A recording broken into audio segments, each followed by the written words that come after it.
Hello, everyone. It is I, the autistic guy. Donald Trump tweeted about, or on True Social, he talked about resuming nuclear testing. What kind of insanity is this? It's horrible for the environment. It sets a very dangerous precedent as well.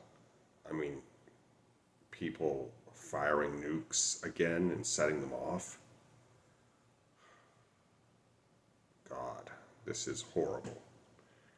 The thing is if Donald Trump sets off a nuke, he's basically saying to the other nuclear powers, Russia, China, Israel, the UK, France, India, and Pakistan,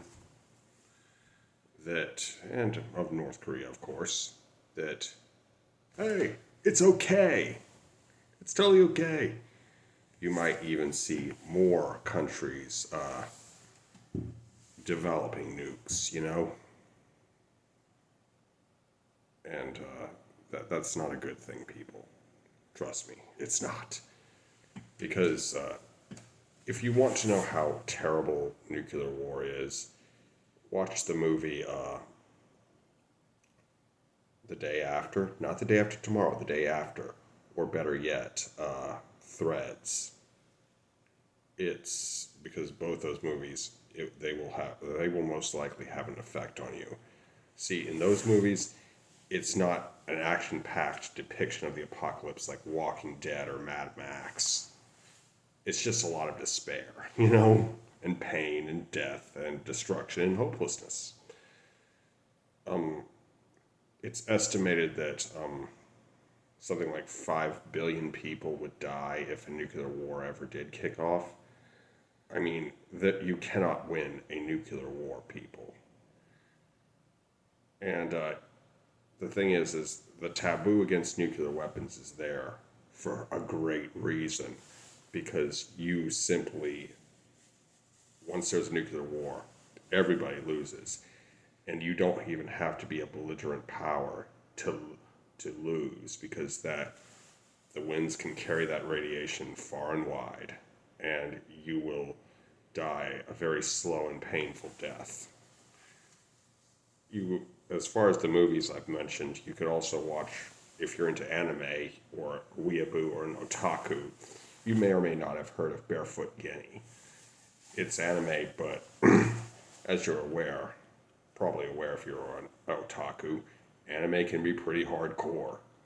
And Barefoot Genny is pretty fucking hardcore. It depicts the atomic bombing of Hiroshima or Nagasaki. I can't remember which, but it's brutal. Anyway, it's just, there's just, it's, nuclear weapons, again, are not something to be played around with.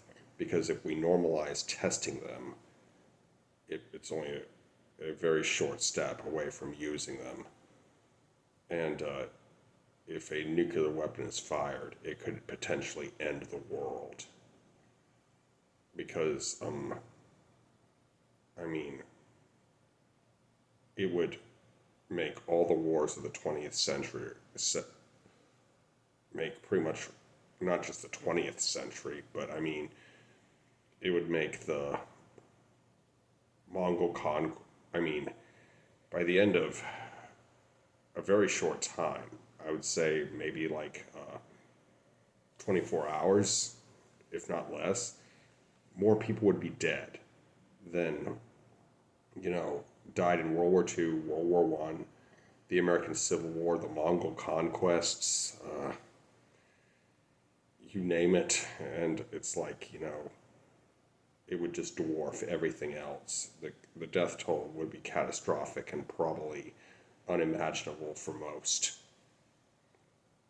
It's estimated that 5 billion people, 5 billion, million with a B, would be dead at the end of like a year or 6 months or something. But it's like the entire northern hemisphere would be gone.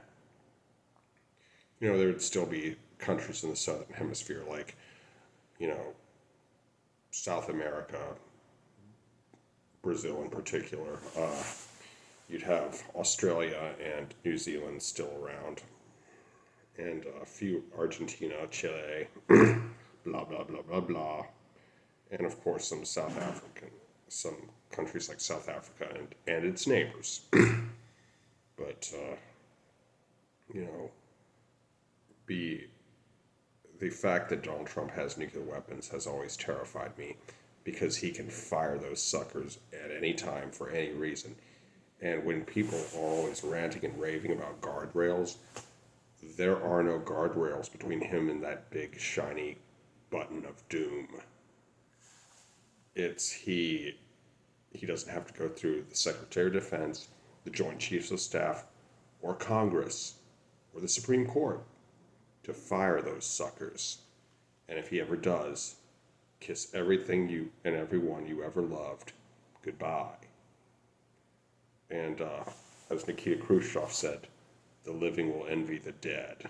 And that is so true. Anyway, I hope you enjoyed this video. Be sure to like, comment, share, and subscribe. Be good, y'all. Peace.